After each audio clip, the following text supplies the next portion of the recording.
দরজা খোলো, কে এলো? বাসুদেব দত্ত। কথা, দরজা খোলো, এত দেরি হচ্ছে কেন? দাঁড়া গো, তুই একটু নিচে থাক, আমি একটুখানি দরজাটা খুলে দিয়ে আসি। শোনো মা, বাবাকে এখানে আসতে দিও না, বাবা এলে কিন্তু আমি আবার মাটির হয়ে যাবো। কি করবে পদ্মাবতী? স্বামী আগে না সন্তান আগে? বলুন মায়েরা, কোনটা আগে নেওয়া হবে? স্বামী না সন্তান? দেখি কার কি মতামত একটু শুনে নিতে। স্বামী নেবো না সন্তান নেবো? স্বামী হলে তুমি দেখাও, সন্তান হলে এক দেখাও, তাহলে বুঝে যাবো। এমন ভাব মন নাড়ছো, বোঝা যাতে না যায়। খুব চালাকে দিকের মায়ের। কি এক নেবে না তুমি নেবে? একের সন্তান, দুইয়ের স্বামী, কোনটা? স্বামী নেবে। দুই দেখাচ্ছ তো নাকি? তাহলে স্বামী নেবে। একের সন্তান, দুইয়ের স্বামী, তাহলে স্বামী নেবে, তাই তো? জড়জাগতিক জগতের বিচার যদি হয় তাহলে স্বামী আগে। কথাটা বাস্তব। কেন? স্বামী থাকলে সন্তান পেয়ে যাবে, জড়জাগতিক বিচার। কিন্তু যদি পরমার্থিক জগতের বিচার করা হয় তাহলে রক্তমাংসের দেহের কোনো মূল্য নাই। আমার বহু সম্পদ আমার ঘরে, তাহলে গৌর আগে। মা ওটাই ঠিক করলে, গিয়ে দরজাটা খুলে বললে শট রোমাঞ্চক লম্পট। যে এই ভাষাগুলো বলছে, বাসুদেব দত্ত ভাবলেন পদ্মাবতী বুঝে ফেলেছে এটা মাটির ঠাকুর, ওই জন্য রেগে গেছে। তোমার মতো স্বামীর মুখ দর্শন করা মহাপাপ। বাসুদেব দত্ত দেখছে এটাই সুযোগ, মহাপাপ বলে দিয়েছে, তাই এই সময় আমি বাড়ি যাই। ভজনে রাত্রে চাপারি শুনো, কান্দিতে কান্দিতে বাসু সুরধ্বনিতে রে, কান্দিতে কান্দিতে বাসু সুরধ্বনিতে রে, পাতার কুঠির করে গৌর ভজন করে, পাতার কুঠির করে গৌর ভজন করে। বাসুদেব দত্ত ছুটে গেল সুরধনী গঙ্গার তীরে, পাতার কুঠি রচনা করে দিনরাত গৌর ভজন করে। এদিকে পদ্মাবতী সচল গৌরাঙ্গ নিয়ে ভালো সুখেই আছে। দিন যায়, মাস যায়, মা ও মা, সতী নারীর প্রতি সেবা শাস্ত্রের বিধান। সতী রমণী যদি স্বামী সেবা না করে তার উদ্ধার হওয়ার কোন রাস্তা নেই। সেদিন তুই তো বললি বাবাকে আসতে দিও না, সেদিন আমি তো আমার জন্য বলেছিলাম, কিন্তু তুমি উদ্ধার হবে কি করে? কি করতে হবে বল? প্রত্যেকদিন রাত্রিতে গিয়ে একটু করে বাবার চরণ সেবা করে এসো। পরীক্ষা শুরু। কি পরীক্ষা? প্রত্যেকদিন পদ্মাবতী বাসুদেব দত্তের কাছে যেতেন, বাসুদেব দত্তের চরণ সেবা করতে। এই যেতে আসতে যেতে আসতে পদ্মাবতী গর্ভবতী হলেন।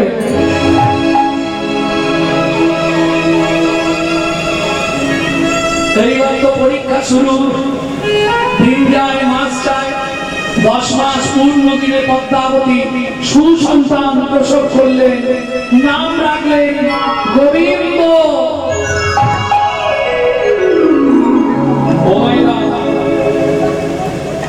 যেদিন থেকে গোবিন্দ হলো সেদিন থেকে গৌরের প্রতি ভালোবাসা কমতে লাগলো। এটাই তো পরীক্ষা। যতই হোক পরের কাছা নিজের বাচ্চা। নিজেরটা খায় দায় নাচে যেন লাটিম কি, আর পরেরটা খায় দায় নাচে যেন মাদর। এটা আমাদের ধর্ম। নিজের বেলা আঁকি সাঁকি, পরের বেলা তাই না? ভক্তমন্ডলী, ভক্তিমতী মহিলা দুধকে ফুটিয়ে খাঁটি দুধ তুলে তাকে গোবিন্দর জন্য, আর গৌরকে দেয় 1 কাপ দুধে 1 গ্লাস জল। অনেকটা নিতে হবে তো, ওই 1 কাপ দুধে 1 গ্লাস জল। মা ওমা একটা কথা বলবো কি, শোনো না, তুমি প্রত্যেকদিন আমাকে শুধু জল খাইয়ে দাও, দুধ দাও না।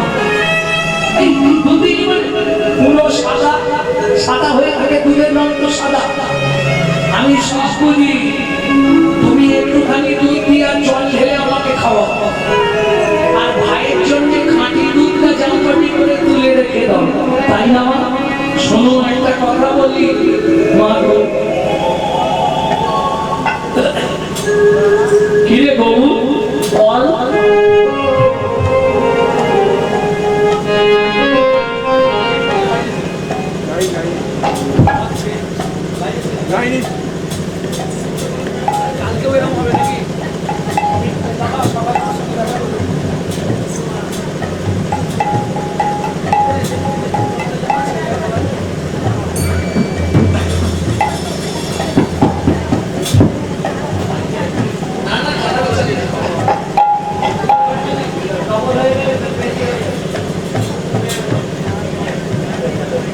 একবার করে বন্ধ হবে, একবার করে চালু হবে, কীর্তনই হলো, হয় না দাদা?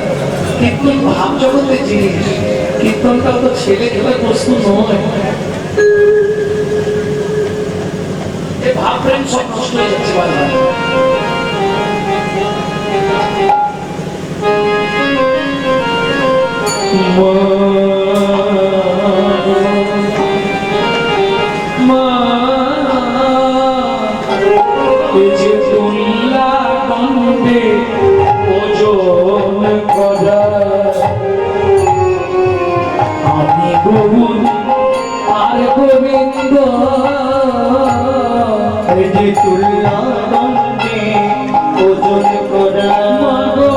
একদিকে গেলে আর একদিকে যাবে, একদিকে গেলে আর একদিকে যাবে। আমি প্রথম এই মাটির গৌড়াগুলো গান শিখেছিলাম, তখন আমার বয়স 14 বছর।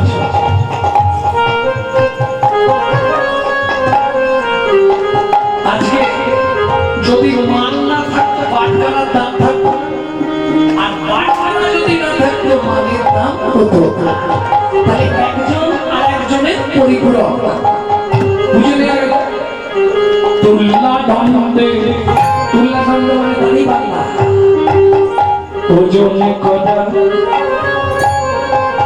আমি গোবিন্দ আর গোবিন্দ, একদিক গেলে আর একদিকে যাবে, পাবে তুমি নিরানন্দ। ওজন করা আমি আর গোবিন্দ, ওজন করা আমি আর গোবিন্দ। দেখে নে বাবা, খাবো না, ওই তো আমি খাবো না। ছুটে গিয়ে গোবিন্দর জন্য তুলে রাখা বাটিতে দুধ ছিল, ওই দুধের বাটি ধরে চুমুক মারতে শুরু করলো। একবারে লেগে তাল তাল, ক্রোধে অগ্নি প্রজ্বলিত, নিজের ছেলে দুধটা খেয়ে নিয়েছে। ব্যাস ক্রোধান্বিত হইয়া আয় মাথা দোষটি লইয়া, ক্রোধান্বিত হইয়া আয় মাথা দোষটি লইয়া, ছুটিয়া পালালো গৌর ধেয়ে, ছুটিয়া পালালো গৌর ধেয়ে।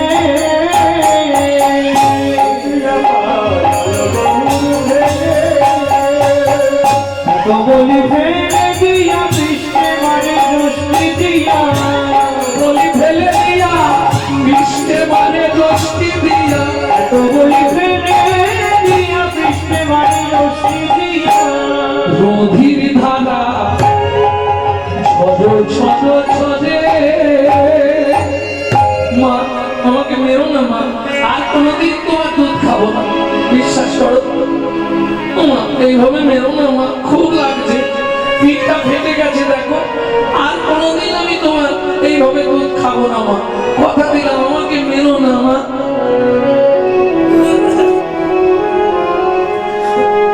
আরে মেরো না মা গো আমায়, করবো না কিছু চুরি।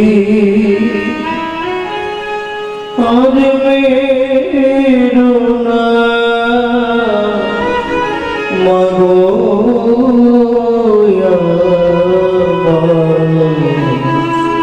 আমি করবো না কিছু চুরি। বহুদূরে চলে যাব আসবো না তোমার বাড়ি।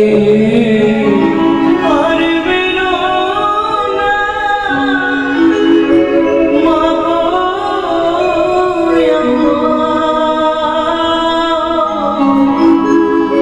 আমি করবো না কিছু চুরি।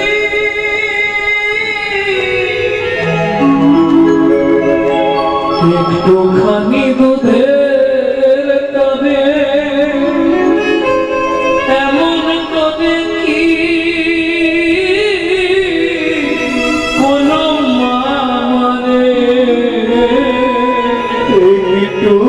একটুখানি দুধের তবে এমন করে কোনো মা কি মারে। বাবা এলে বলে দেব থাকবো না তোমার বাড়ি। তুমি আর বেরো না মা গো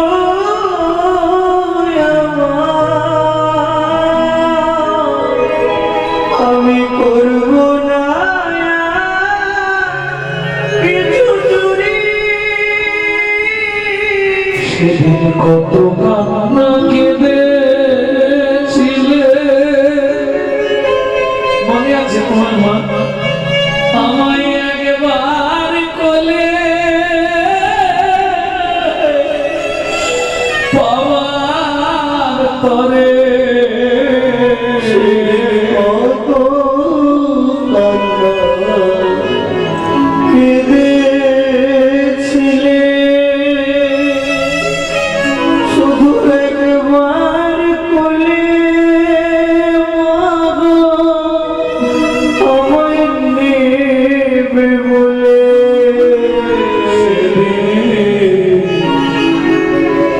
কত কান্না কেঁদেছিলে, একবার আমায় পাবে বলে। আজ এমন কষ্ট আমায় দিলে,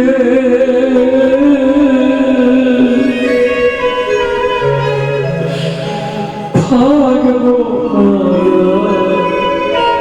তোমার বাড়ি। তুমি আর বেরো না মা গো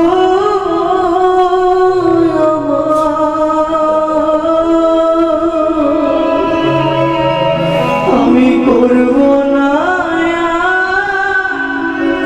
কিছু চুরি। দূর হয়ে যা, আমার চোখের সামনে থেকে দূর হয়ে যা।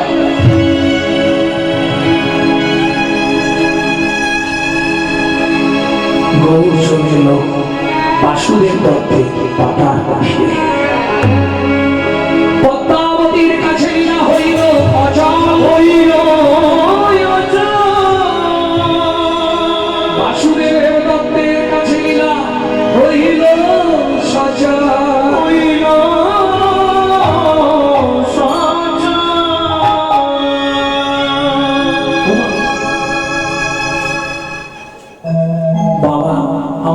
পারছো কে তুমি? আমি তোমার সেই মাটির গৌরাঙ্গ। আমি কি দেখছি? দয়াময়, তুমি কৃপায় সচল হয়েছে। দয়াময়, কি সৌভাগ্য আমার, তুমি সচল হয়েছে।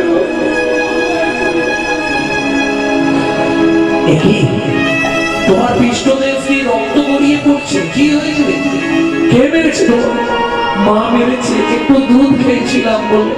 দাঁড়াও, আমি এই মুহূর্তে যাবো না আমার পৈতৃক সম্পত্তি, আমার বাস্তু থেকে দূর করে পাড়ি দিয়ে আসবো।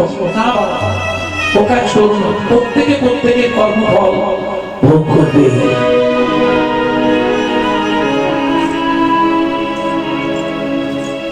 এদিকে পদ্মাবতী নিজ সন্তানকে নিয়ে আনন্দে ছিল। দেখতে দেখতে 1, 2, 3, 4, 5, 6 বছর কেটে গেল। সাথে করল হঠাৎ একদিন রাত্রিতে গোবিন্দ আর পদ্মাবতী দুইজন মা ছেলে খেয়ে দিয়ে বিছানার উপর ঘুমাচ্ছিল। গভীর রাত্রি তখন হঠাৎ গোবিন্দ চিৎকার করে উঠল, মা! গোবিন্দ, হ্যাঁ, স্বপ্ন দেখেছিস? স্বপ্ন দেখি নাকি? না মা, তাকিয়ে দেখো, আমার পায়ে কি একটা কামড়ে দিয়ে চলে গেল। পদ্মাবতী উঠে দেখলেন কাল কেউকে সর্ব একটা বিছানার উপর থেকে নেমে যাচ্ছে। ওদিকে দেখতে দেখতে এদিকে গোবিন্দ কাঁদতে শুরু করেছে। সারা শরীরটা নীল হয়ে গেল, মুখ দিয়ে গল গল করে গেঁজা বেরোচ্ছে। গোবিন্দ, মা, আমি আর পারবো না মা, আমার কেমন হচ্ছে মা, নিঃশ্বাস বন্ধ হয়ে আসছে। মা গো, মা, মা! গোবিন্দ!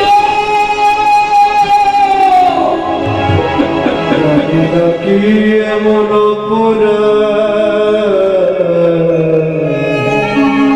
আমি করেছি, যার লাগি তুমি আমায় সাজা দিলে, বলে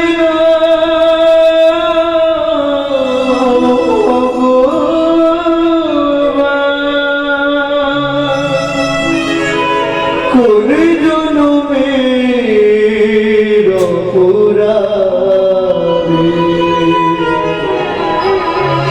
আমি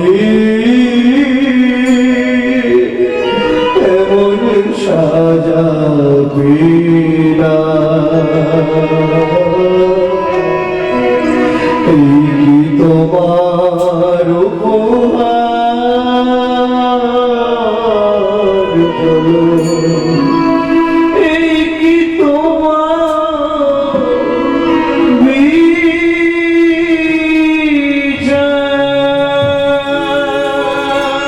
ও বিধি রে,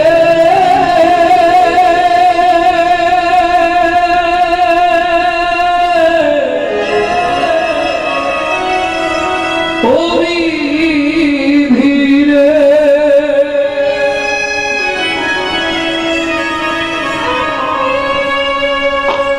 সুখের স্বপন ভেঙে গেল, বেদনা বালু চলে। সুখের স্বপন ভেঙে গেল, বেদনা বালু চরে। বিধাতা আমার ভাগ্য নিয়ে দিবানিশি খেলা করে। নিয়তি আমার ভাগ্য নিয়ে নিজে খেলা করে। সুখের স্বপন ভেঙে গেল হায় বেদনা বালু চরে কথা কাঁদলে হবে না, সাপে কাটে রুগী, বিষ ছড়িয়ে যাবে। তাড়াতাড়ি নিয়ে চলে যাও গঙ্গায়, কলার ভেলা প্রস্তুত করে গঙ্গায় ভাসিয়ে দাও। দেরি করো না, যতক্ষণ বাড়িতে থাকবে ততক্ষণই বিপদ। কারণ কেউটে সাপের বিষ বড় ভয়ানক। দেরি করো, চলে যাও। কি করবে পদ্মাবতী? মরা ছেলে বুকে সুরধনির দিকে, মরা ছেলে বুকে সুরধনির দিকে, মরা ছেলে বুকে সুরধনির দিকে, মরা ছেলে বুকে সুরধনির দিকে চলিলেন পদ্মাবতী। হায় হায় বিধি, কি বাদল সাধিলে কি হবে আমার গতি। হায় হায় বিধি, কি বাদল সাধিলে কি হবে আমার গতি। কি জানি কি লাগি এমন করিলে, কি জানি কি লাগি এমন করিলে, বিচারিলে অদ্ভুত বলো কি দোষ পাইয়া কারিয়া লইলে আবারও সোনার সুর। ওরে বলো কি দোষ পাইয়া কাঁদিয়া লইলে আমার সোনার সুর। আমি কার বাকি করেছিলাম, আমি কার বাকি করেছি, তাই তো বিধি বৈরী হলো।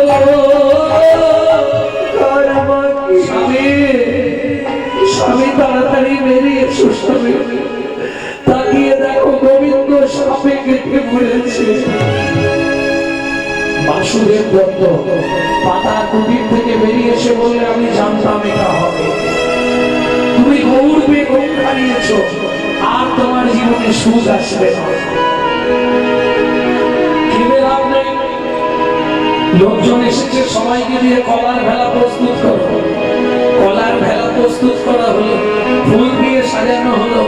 গোবিন্দের মৃত দেহটা তার উপর তুলে শুইয়ে দিয়ে মায়ের একটা ইচ্ছা কি, গৌরকে গিয়ে একবার বলি, গৌর তুই নিজে হাতে কলার ভেলাটা ভাসিয়ে দে। গৌর, না আমি যাবো না। বাসুদেব দত্ত বললেন, গৌর হয়তো শাসন করেছে, চাবুক দিয়ে মেরেছে, কিন্তু একদিনের জন্য হলো তো ভালোবেসেছিল। শাসন করা তারই সাজে সোহাগ করে, যে ভালো যখন বেসেছে সে তো শাসন করতেই পারে। তুমি একবার যাও। গৌর বলছে, শোনো বাবা, কি তুমি বলছো তাই আমি যাচ্ছি, আমাকে যেন পরে দোষ দিও না। তখনও বাসুদেব দত্ত বুঝতে পারো না কি বলতে চাইছে। কি করি, চাপ দিয়ে পাঠালো গৌরকে, একবার অন্তত যাও। সুরধনী গঙ্গার দিকে কলার ভেলায় শোয়ানো ছিল গোবিন্দ, ভাসাবে গৌর। ভাসিয়ে না দিয়ে কি করলো জানো, সেই কলার ভেলায় পড়ে থাকা মৃত গোবিন্দের দিকে করুণা সিক্ত নয়নে তাকালে।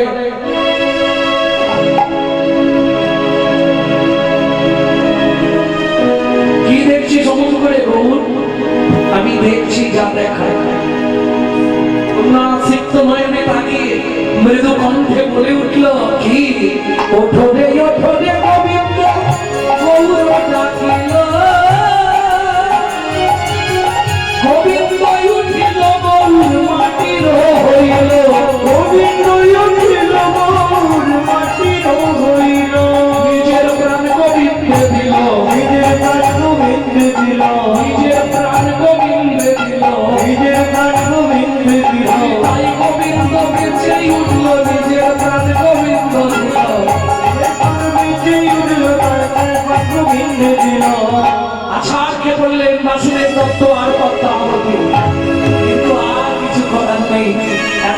গৌর আবার মাটির হয়ে গেছে। ভক্ত সনে ভগবানের মিলন হইল, ভক্ত জনে ভগবানের মিলন হইল, ভক্তগণ প্রেমানন্দে হরি হরি বল, ভক্তগণ প্রেমানন্দে হরি হরি বল। ব্রজলীলা গৌরলীলা ভাগ সংমিলন, তোমার তুমি দিতে পারো, তোমার সকলে আছে। বাসনা পুরাও আশা নিদ্রা, আমার বাসনা পুরাও, আশা মিটাও। করে আছি তব কাছে। দেরি করিস নে, সকাল হয়ে গেছে, প্রভু চলে যাবে বাড়ি। তাড়াতাড়ি যা, এই সোজা পথ দিয়ে যাবি, গিয়ে দেখবি একটা বট গাছের তলায় সিঁদুর লাগানো আছে, ঠাকুর আছে। ওই জায়গাটা হচ্ছে পোড়ামাতলা। ওখান থেকে ডান দিকে চলে যাবি, সোজা গিয়ে দেখবি বোর্ড দেওয়া আছে শ্রীবাস সঙ্গ। ও গোসাই, কি? যদি জায়গাটা ভুলে যাই, নামটা একটু বলে দাও। ও জানেন না জায়গার নাম? চলে যা, যাকে বুঝতে না পারলে জিজ্ঞেস করে নিবি। হ্যাঁ, জায়গাটা কি? ও আচ্ছা আচ্ছা, চলে যা।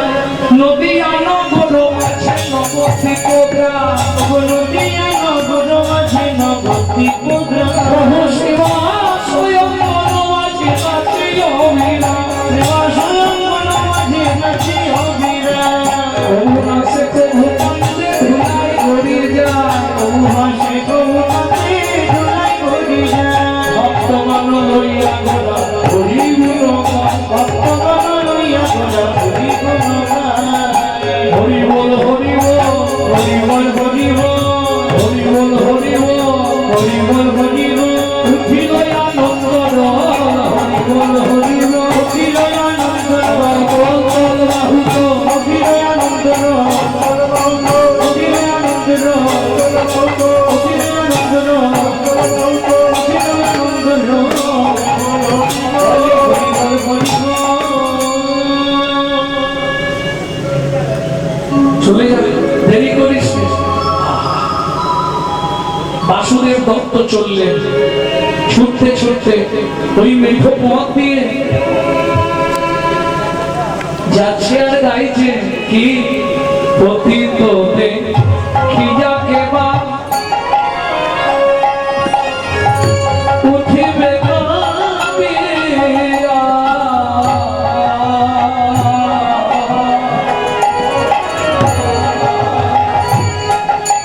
পতিত দেখিয়া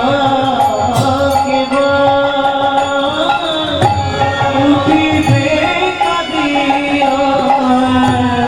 গৌর বিনা শূন্য হইল সোনার নদিয়া। গৌর বিনা শূন্য হইল সোনার নদিয়া। বাসুদেব ঘোষমহে সময়রা এই পদের পদকর্তা হলেন বাসুদেব ঘোষ। যিনি যাচ্ছেন তিনি বাসুদেব দত্ত, কিন্তু এই পদাবলীটি যিনি লিখেছেন তিনি হলেন মহাপ্রভুর প্রিয় পার্ষদ, মহাপ্রভুর প্রিয় কীর্তন গায়ক ছিলেন বাসুদেব ঘোষ। আমার বাড়ি থেকে মাত্র 20 কিলোমিটার দূরে শ্রীপাঠ, তমলুক তাম্বলিপ্ত, পূর্ব মেদিনীপুর তমলুকে শ্রীপাঠ। বাসুদেব ঘোষ মহাশয় তিনি এক পাশে দাঁড়িয়ে কাঁদছে আর কলম দিচ্ছে। বাসুদেব ঘোষ কান্দে প্রভুর গুণ শিউরিয়া। বাসুদেব ঘোষ কান্দে তুলসী গড়িয়া। কেমন রহিবে প্রাণ গভুর না দেখিয়া। বলো কেমন রহিবে প্রাণ গভুর না দেখিয়া। ছুটতে ছুটতে বাসুদেব দত্ত এসে আছাড় খেয়ে পড়লেন শ্রীবাস সম্মানের দরজায়। প্রশ্ন করি কলম দিলেন, কি লিখলেন? বাসুদেব ঘোষ কান্দে গুণ সিঁদুরিয়া গুণ সিঁদুরিয়া কেমনে রহিবে প্রাণ প্রাণের গৌর না দেখিয়া গৌর না দেখিয়া তোকে গৌর না দেখিয়া কেমনে রহিবে প্রাণ গৌর না দেখিয়া ও কেমনে রহিবে প্রাণ গৌর না দেখিয়া রে ও কেমনে রহিবে প্রাণ গৌর না দেখিয়া রে ও কেমনে রহিবে প্রাণ গৌর না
গৌর না দেখিয়া রে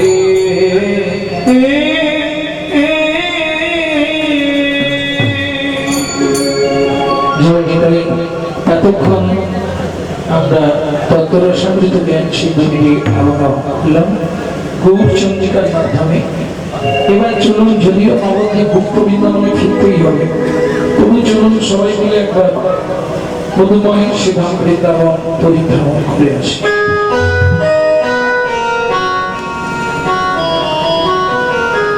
चलो मन वृंदावन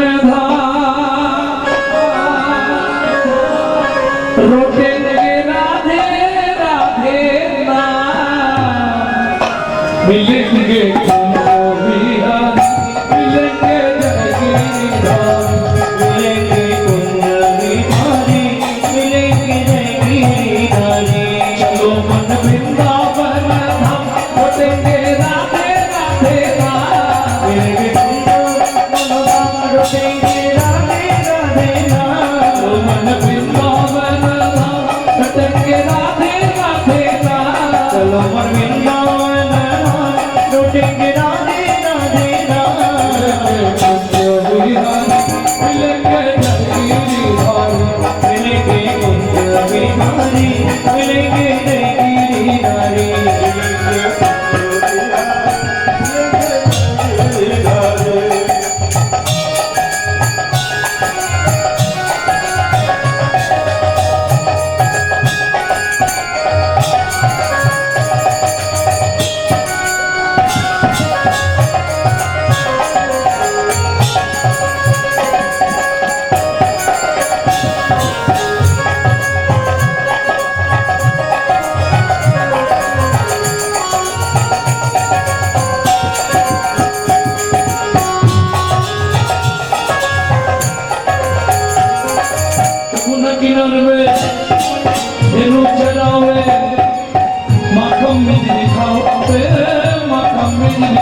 धेनु चरावे माखन मिश्री खावे माखन मिश्री खावे यमुना किनारे में धेनु चरावे माखन मिश्री खाओ ये माखन मिश्री खाओ धेनु किनारे में धेनु चरावे तुम माखन मिश्री खाओ रे माखन मिश्री खाओ जयपुर में पति घर में तू न बनी चुराओ रे न बनी चुराओ चलो मन वृंदावन धाम देख के राधे राधे राम वृंदावन धाम देंगे राधे राधे राम मिलेंगे मिलेंगे कुंज बिहारी मिलेंगे जय गिरिधारी कुंज बिहारी मिलेंगे जय गिरिधारी मिलेंगे कुंज बिहारी मिलेंगे जय गिरिधारी वृंदावन में राधे राधे गोकुल में राधे राधे भोगों में राधे राधे दर्शनों में राधे राधे बांगली में राधे राधे बांगली में राधे राधे बांगली में राधे राधे क्षेत्रति में राधे राधे स्वरूप राधे राधे स्वरूप राधे राधे चिन्मया राधे राधे जीवन में राधे राधे जगत में राधे राधे लोगों में राधे राधे दर्शनों में राधे राधे क्षेत्र में राधे राधे बांगली में राधे राधे बांगली में राधे राधे जगत में राधे राधे शास्त्र में राधे राधे सत्संग में राधे राधे भक्तन में राधे राधे कीर्तन में राधे राधे शिक्षा में राधे राधे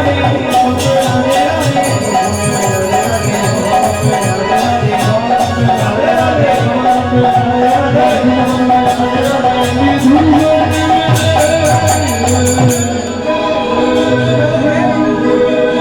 चलो मन वृंदावन धाम लौटेंगे राधे राधे राम वृंदावन राम लौटेंगे राधे राधे राम कुंज बिहारी मिलेंगे जय गिरिधारी मिलेंगे कुंज बिहारी मिलेंगे जय गिरिधारी प्रेम से बोलो वृंदावन धाम की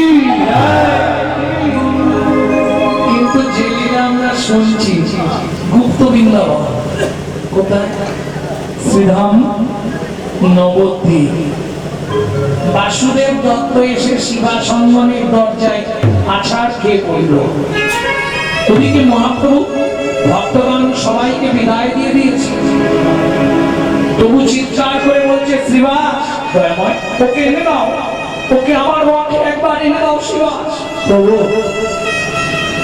তুমি তো সকলকে বিদায় দিয়ে দিলে আবার তাকে আনবো ওমাইরা আমরা যখন দরজা খুলে বেরোই একবারে চৌকাটের গোড়া কেউ দেখি সবার লক্ষ্য দরজা খুললেই দূরের দিকে শিবাস ঠাকুর দরজাটা খুলেই প্রথম পাটা তুলে দিল বাসুদেব দত্তের বুকের ওপর প্রভু কেউ তো এখানে নেই তুমি কাকে নিয়ে যেতে বললে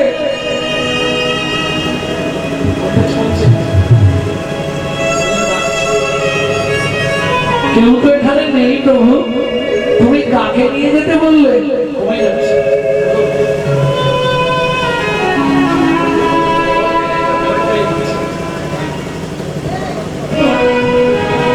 কেউ তো এখানে নেই প্রভু কাকে নিয়ে যাব বাসুদেব দত্ত দেখলো যদি আমি চিৎকার করি তাহলে শিবাসের কৃপা থেকে বঞ্চিত হয়ে যাব আস্তে আস্তে দুদিক দিয়ে হাতটা নিয়ে এসে চরণটা চেপে ধরে বলে উঠলো আছে গো আছে কোথায় তোমার চরণের নিচে পড়ে তোমার চরণের নিচে পড়ে আছে আমি অধম ভক্ত বাসুদেব দত্ত চরণের নিচে পড়ে আছে তুমি অবরক্ত বাসুদেব দত্ত গৌরী কৃপা তোমার আছে বাসুদেব দত্ত বাসুদেব দত্ত চরণের নিচে পড়ে আছে জেনারেটরম্যানকে বলো সাবে ভোল্টেজ ছাড়তে গেলে নাম হয়ে যাচ্ছে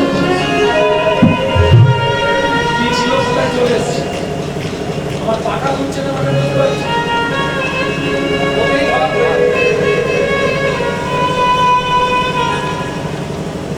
এ চাই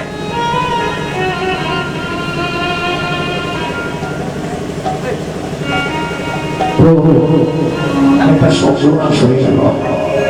কি হয়েছে শিবাস? প্রভু দরজা খুলে বুঝতে পারেনি এক ভক্ত শুয়েছিল, তার বুকের উপর পা তুলে দিয়েছে। তারপরেই দেখলাম ভক্ত আর কোনো কথা বলছে না। প্রভু, আমার মনে হয় আমার পদপৃষ্ঠে ভক্ত মারা গেছে। শিবাস, শিবাস, বলো না শিবাস। গিয়ে দেখো ও ঠিক বেঁচে আছে। ধীরে ধীরে শিবাস ঠাকুর এসে নত জানু হয়ে কলকুটে দেখছে বাসুদেব দত্তের ঠোঁট দুটো কাঁপছে আস্তে আস্তে। ভেতর থেকে একটা আওয়াজ বেরোচ্ছে, কান দিয়ে শুনলেন শিবাস ঠাকুর। কি বেরোচ্ছে ভেতর থেকে? ভেতর থেকে কি আওয়াজ আসছে? গৌর গৌর গৌর গৌর গৌর হে গৌর গৌর গৌর হে গৌর গৌর গৌর গৌর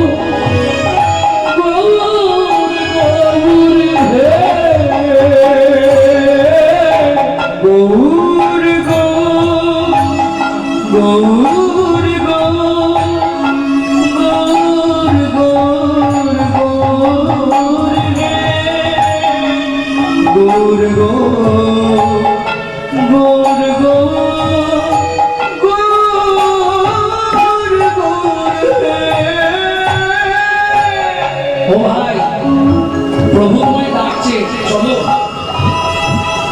বাসুদেব দত্ত ভেতরে এলেন। এতক্ষণ কি বলে এলো? গৌর পেতে চাই, তাই তো? এইবার চলুন মহাপ্রভুর সামনে দাঁড়িয়ে বলছে, প্রভু কি তুমি আমায় চিনতে পারছো? না, তোমায় তো ঠিক চিনতে পারলাম না। জানি তো, পাওনাদার বাড়িতে এলে চিনতে পারে না মানুষ।